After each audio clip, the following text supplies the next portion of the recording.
మరి press note అనేది కొంత రవీణ ప్రెస్ మీట్లో అనేది వద్దన్నారు కాబట్టి ఒక క్లారిటీ మళ్ళొకసారి కొంత కన్సిడర్ చేస్తే ఈ అంశాలన్నీ పోవాలంటే ప్రెస్ కూడా మనం కొంత వాడుకోవాలి. సరే ఎలక్ట్రానిక్ మీడియా మనం నిన్న విష ప్రచారం చేస్తున్నది కాదనడం లేదు. ఎందుకంటే ఎవడో హార్ట్ అటాక్తో నిన్న చూసినాం, హార్ట్ అటాక్తో చచ్చిపోతే అది మనకు ఆపాదించడం జరిగింది ఉద్యమాన్ని. ఇంకోటి ఏంటంటే యూటర్న్ అనేది మళ్ళీ ఒకసారి అవకాశం ఉందా ఏమన్నా.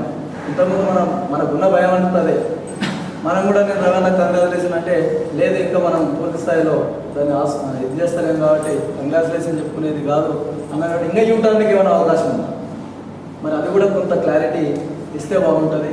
రాజకీయ ప్రక్రియ అయిపోయింది, ఇంకా రాజ్యాంగ ప్రక్రియ జరుగుతుంది అనేది నమ్మకం మెలిస్తే దానిపైన మనం ఇంకా కొద్దిగా విద్యావంతులుగా ముందుకు తీసుకోవడానికి అవకాశం ఉంటుంది. కాబట్టి మరి ఈ అవకాశం ఇచ్చినందుకు మీ అందరూ కూడా ధన్యవాదాలు. జయశంకర్ ఆలోచన విధానం తెలంగాణ పునర్నిర్మాణం అనేది పీజీ లెవెల్లో పెడితే మనకైనా మెటీరియల్ వస్తుంది. మనం అనుకున్నది ఏ ఆలోచనతో పెట్టచ్చు, ఇదే ఉండాలని డిసైడ్ పెట్టాలని ఆడిట్ ఫాస్ట్ పెడితే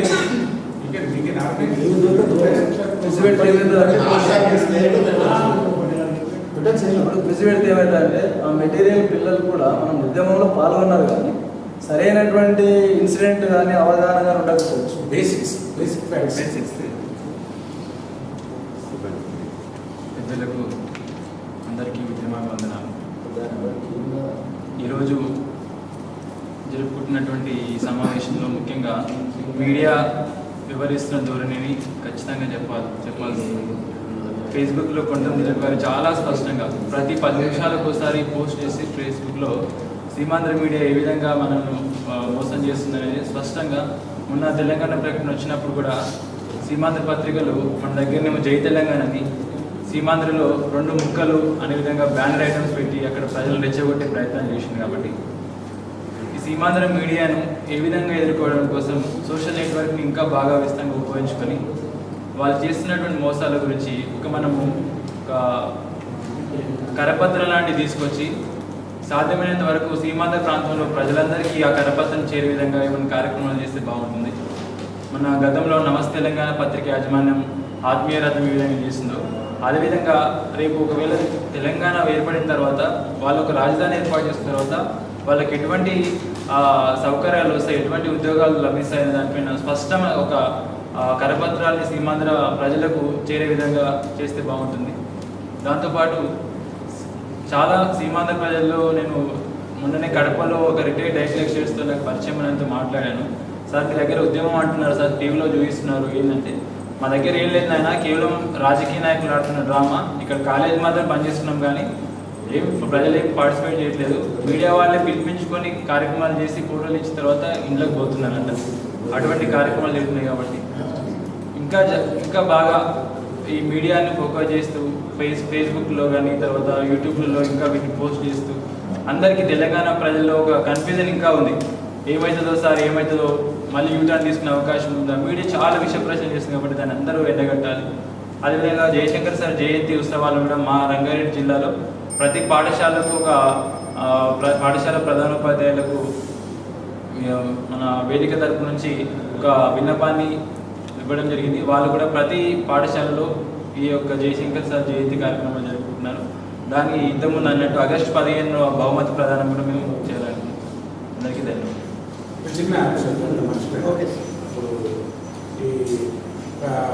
యాత్ర ఒకటి పెడదామని చాలా తప్పులు చేస్తామండి. ఈ రకరకాల కుటుంబాలని ఫస్ట్ యాత్ర అయితే ఆ యాత్ర ఏ జిల్లా కాజీలా జరుగుతూనే బాగుంటుంది. ఎందుకంటే ఏ జిల్లా కాజీలా జరిగితే ఆ జిల్లాలో ఉన్న విద్యావంతులకు సంబంధించిన బాధ్యత కూడా యాక్టివ్గా యాత్రలో పార్టిసిపేట్ అయ్యే అవకాశం ఉంది. అదొకటి ఏ జిల్లా కాజీలా జరుగుతూనే బాగుంటుంది.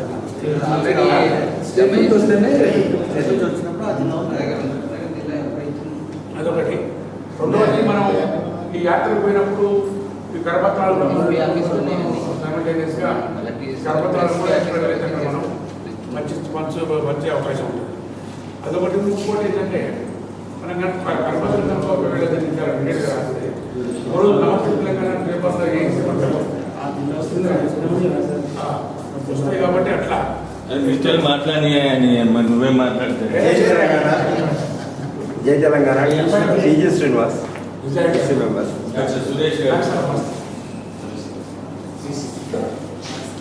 సార్ జయశంకర్ సార్ జయంతి సందర్భంగా షాద్నగర్ డివిజన్లో 40 హై స్కూల్స్ 10 జూనియర్ కాలేజీలలో ఈ కార్యక్రమాన్ని చేయడానికి నిర్ణయించడం జరిగింది. ఆ కార్యక్రమం కోసం ప్రొఫెసర్ జయశంకర్ సార్ గారి ఫోటోను లామినేటెడ్గా తయారు చేసి ఇప్పటికే 40 ఫొటోస్ను రెడీ చేసి పెట్టాం. అదేవిధంగా క్విజ్ కాంపిటీషన్లో ఏవైతే ఇమెయిల్కి వచ్చేసినావో అవన్నీ 4 కూడా క్వశ్చన్ పేపర్స్ను డౌన్లోడ్ చేసి అందరికి కూడా జిరాక్స్ తీసి పంచడం జరిగింది. ఆ కార్యక్రమం కూడా జరుగుతుంది. వీళ్ళకు పార్టిసిపేషన్ సర్టిఫికేట్ కూడా 15th ఆగస్టు రోజు అన్ని స్కూల్స్లలో జూనియర్ కాలేజీలో ఇవ్వడం జరుగుతుంది. అదేవిధంగా డిగ్రీలో జూనియర్ కాలేజెస్లో కూడా ఆ రోజు విద్యావంతుల వేదిక తరఫున కార్యక్రమాలు కూడా నిర్వహించడం జరుగుతుంది. అదేవిధంగా లాస్ట్ ఇయర్ కూడా కొంతమంది ఉపాధ్యాయులకు తెలంగాణ ఉపాధ్యాయ దినోత్సవ సందర్భంగా సన్మానం చేయడం జరిగింది. ఈసారి కూడా 10 మందికి ఉపాధ్యాయులకు సన్మానం చేస్తున్నాం అన్నటువంటి సందర్భంగా ఈ సందర్భంగా తెలియజేసుకుంటున్నాం. ఇంకా అదేవిధంగా ఈ ఆగస్టు చివరి వారం లోపు మాకు ఒక సదస్సు కోసం అవకాశం ఏమని రాష్ట్ర కమిటీ అధ్యక్షుల వారిని కోరుతున్నాం. అది కూడా నీటి వనరులపైన ఇస్తే పాలమూరు జిల్లాలో ఆ సమస్యకు బాగా ఎక్స్పోర్ట్ అవుతుందని చెప్పి మేమందరం కూడా ఆశిస్తున్నాం. ఆ కార్యక్రమాన్ని ఇప్పుడు ఎలాగ రాష్ట్ర నాయకత్వాన్ని జిల్లాకు ఆహ్వానిస్తున్నామో ఆ రోజు ఆ సదస్సు కోసం లాస్ట్ వీక్ వరంగల్ వాళ్ళది అయిన తర్వాత మాకు అవకాశం ఇవ్వాల్సిందిగా కోరుకుంటున్నాం. అదే జై తెలంగాణ. ప్రొఫెసర్ జయశంకర్ సార్ జయంతి సందర్భంగా విద్యార్థులతో పెద్ద ర్యాలీ నిర్వహిస్తే బాగుంటుందనే ఉద్దేశము. కామన్ క్యాపిటల్ గురించి చాలా మందిలో భయం ఉన్నది. కామన్ క్యాపిటల్ అయితే మనకు బాగుండదు అనేసి దాన్ని పూర్తిగా ఖండించాలి. ఇంకా ప్రజల్లో తెలంగాణ మళ్ళీ వెనుకకు తీసుకుంటారా అన్న భావం ఉంది. కాబట్టి కొన్ని మనం సభలు ఏర్పాటు చేసి వీటిపైన చర్యలు తీసుకుంటే ప్రజలకు కొంచెం అవగాహన అనేది వస్తుందని థ్యాంక్ యూ. అందరికీ నమస్కారం. నిన్నటి దశ దిశ తర్వాత నిజంగా చాలా అద్భుతమైన కార్యక్రమం జరిగింది. ఆ కార్యక్రమంలో మనోళ్ళు చాలా అద్భుతంగా దాన్ని ఉపయోగించుకున్నారు. స్పెషల్లీ బహుశా నిన్నటి దాంట్లో కోరాం సార్ కానీ మనపల్లి లక్ష్మణ్ సార్ కానీ ఆ చర్చలో పాల్గొన్నటువంటి ఆ తీరు ఏదైతుందో వీలైనంత తొందరగా అది యూట్యూబ్లోకి వచ్చినట్టుంటే బాగుంటుంది. ఇంత అద్భుతమైనటువంటి ఇది అనిపించిందంటే నిజంగా చాలా అది ఉంటే చాలా స్ఫూర్తివంతంగా మనం చాలా దగ్గర బాధన చేయడానికి పనికొస్తుంది. అది అంతేకాకుండా అది ఎంత సాఫ్ట్గా కొనసాగి ఎన్ని రకాలుగా టెక్నికల్గా దాన్ని ఫుల్ఫిల్ చేసింది. అది నిజంగా చాలా బాగున్నది. దాన్ని ఒకటి అట్లనే ఈ సందర్భంలో గతంలో డిసెంబర్ 10 ప్రకటన తర్వాత పార్లమెంట్లో ప్రకటన తర్వాత 23 వరకు మనం కార్యక్రమాలు చేయకపోవడం వల్లనే 23 ప్రకటన అట్లా జరిగిపోయింది. మనం చాలా వరకు కూడా కేసీఆర్ రంగస్ట్రైక్ తర్వాత ఆయన ఫెడరేషన్లోకి పోవడము, మన దగ్గర ఉన్న పౌర సంస్థలు కొంతవరకు క్రియాశీలత నుంచి బయటపడ్డాయి. దానికి గల కారణాలు ఇంత పెద్ద ప్రకటన నిజంగా కూడా సార్ చెప్పినట్లు ఇవాళ చేసిన ప్రకటన అనేటటువంటిది, మొన్న CW చేసిన ప్రకటన అనేటటువంటిది పార్లమెంట్లో చేసిన ప్రకటన కంటే గొప్పదేం కాదు, పార్లమెంట్లో చేసిన ప్రకటన కంటే తక్కువది. కాబట్టి ఇది కూడా ఏ రూపంలో వస్తుందో కూడా మనం కాకపోతే మోరల్గా దాని మీద ఎక్కువ బర్డెన్ పడి ఉండొచ్చు. కానీ కాంగ్రెస్ పార్టీ మీద అంతకు మించిన ప్రకటన ఇంకేముంటుంది, అదొకటి ఉన్నది. ఆ సందర్భంగా జరిగినటువంటి ఆ గ్యాప్ పీరియడ్ను మనం అక్కడ ఉపయోగించుకోలేకపోయినాం. ఇప్పుడు కనుక మనం సైలెంట్గా ఉంటే ఏ పరిణామాలైనా సంభవించవచ్చు. కాబట్టి మనం కాస్త క్రియాశీలకంగానే వ్యవహరించాల్సి ఉంటుంది. మనం కూడా పౌర సంస్థలతో పాటు విద్యావంతులకు ఇతరత్ర అన్ని సంఘాలకు కాస్త అప్పీల్ చేయాల్సిన పరిస్థితి వస్తుంది. దీని పట్ల సరైనటువంటి స్థితిలో ఉండాలి అని చెప్పేసి. తర్వాత ఇంకోటి ఏంటంటే కృష్ణ కమిటీ రిపోర్టుకు జయశంకర్ సార్ హైదరాబాద్ మీద ఇతరత్ర అనేక అంశాల మీద స్పెషల్గా ఒక నోట్స్ చేసి ఇచ్చాడు. దాన్ని వీలైనంత వరకు ఏమన్నా అవకాశం ఉంటే ప్రింటెడ్ మెటీరియల్గా చేసుకునే అవకాశం ఉంటుంది. అది ఎందుకంటే హైదరాబాద్ మీద ఉన్నది మిగతా వాటి మీద కూడా ఇచ్చిండు. ఇప్పుడు అది ఏమైనా మనకు పనికి వస్తుందా ఈ సందర్భానికి అనేది కూడా ఒకసారి మనం చూసుకోవాలి. అట్లనే ఇవాళ జరుగుతున్నటువంటి దాంట్లో ఈ వారం 10 రోజుల్లో అది వేరే రూపంలోకి తీసుకోవచ్చు. ఈ వారం 10 రోజులు ఇంకా సార్ వాళ్ళు మ్యాక్సిమం మీడియాను కూడా ఇంకెక్కువగా ఉపయోగించుకునే ప్రయత్నం, అందరికీ ఛాన్స్ రాదు కాబట్టి ఎస్పెషల్లీ ఉన్నటువంటి 3-4 మన దగ్గర ఉన్నటువంటి వాళ్ళు మీడియాను, ఎందుకంటే మనం ఇందాక అన్నట్లుగా దాన్ని సరైనటువంటి వ్యక్తులు మీడియాలోకి వెళ్ళినప్పుడు వాళ్ళు చేస్తున్నటువంటి దాన్ని మనం ఎదుర్కోలేకపోయే పరిస్థితి వస్తుంది. కాబట్టి మన గంటా చక్రపాణి సార్ కానీ ఇట్లా అద్భుతంగా ఎదుర్కోగలిగారు, వాళ్ళు నోరు మించగలిగారు. లక్ష్మీ సార్ కానీ ఇతరత్ర మీలాంటి వాళ్ళు ఎవరున్నా కానీ వీలైనంత వరకు మీడియాలోకి వెళ్ళి వాళ్ళని ఇప్పుడున్నటువంటి సందర్భంలో చేయడానికి అవకాశం ఉన్నది. వీలైనంత వరకు మనలో ఆ మెయిల్స్లో ఇప్పుడు నిన్న దిలీప్ గారు మొత్తం ఏదైతే మీరు ఇందాక చెప్పినట్లు ఏ ఫోటోలు అయితే మనమే తీసుకొని వాళ్ళు మార్ఫింగ్ చేసుకొని వాళ్ళ దాంట్లో పెట్టుకుంటున్నారో అవి మన వాళ్ళందరికీ ఏమేమి పెట్టిండ్రో అవి మన మెయిల్లో ఇంకా అవి పోస్ట్ వచ్చేటట్టు చేస్తే మనం ఇంకా కొంతమందికి వాటిని చేసుకునేందుకు అవకాశం ఉంటుంది. కాబట్టి వీలైనంత వరకు వీటిని తీసుకునేందుకు ప్రయత్నం చేస్తూ మీరు తీసుకున్నటువంటి కార్యక్రమం బహుశా జయశంకర్ సార్ వరంగల్ వాళ్ళు బాగా చేస్తారని అనుకుంటున్నాం. దానికి మేము పూర్తిస్థాయి సంఘిస్తాం. అది కాదు తర్వాత ఒకటి తీసుకుంటారు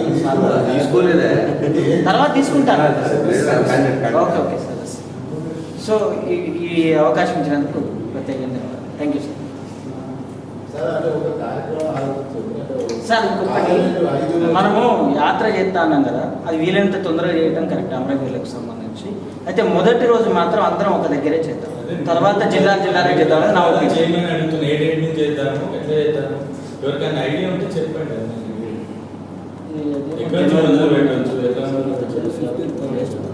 ఒకటి శ్రీకాంత్ జార్కాన్ని మొదలు పెడదాం సార్. ఫస్ట్ అందరం కలిసి కానీ అందరం కలిసి ఏదన్నా, లేకపోతే ఇక్కడ యాదగిరి గారు ఉన్నారు, యాదయ్య వాళ్ళ కుటుంబం ఉంది కదా హైదరాబాద్లో బర్న్ అయినటువంటిది. చెప్పండి అంత అంటే ఏదో ఒక ఆయన చేయొచ్చు, లేదా యాదయ్య ఇక్కడ ఉన్నటువంటి శ్రీపురం యాదయ్య గారు ఎవరిదైనా ఒకరిని తీసుకొని అందరం కలిసి ఒక రోజు పోతే మీడియా అంతా మన దగ్గరకు ఉంటే తర్వాత ఏ జిల్లాకు ఆ జిల్లా చేసుకోవడానికి అవకాశం ఉంది. వీళ్ళని తొందరగా చేపట్టుకుంటే బాగుంటుంది అనేది.